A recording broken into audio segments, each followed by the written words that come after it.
السلام عليكم ورحمة الله وبركاته، أعزائي حبايبي إخواتي.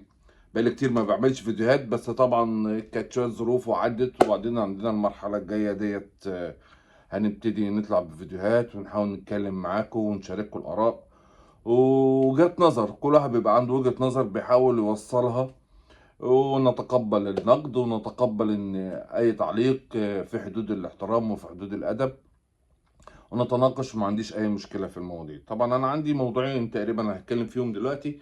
عندي اول موضوع الزنفولي. طبعا احنا الفتره اللي فاتت آه، انا واحد من الناس اللي بناصر اداره النادي الاهلي على طول الخط. وده انا شايف ان هو ان اللي عنده انتماء للنادي الاهلي، او اللي هو عنده حميه على ان هو بيحب النادي الاهلي او بيشجع النادي الاهلي، فهو محتاج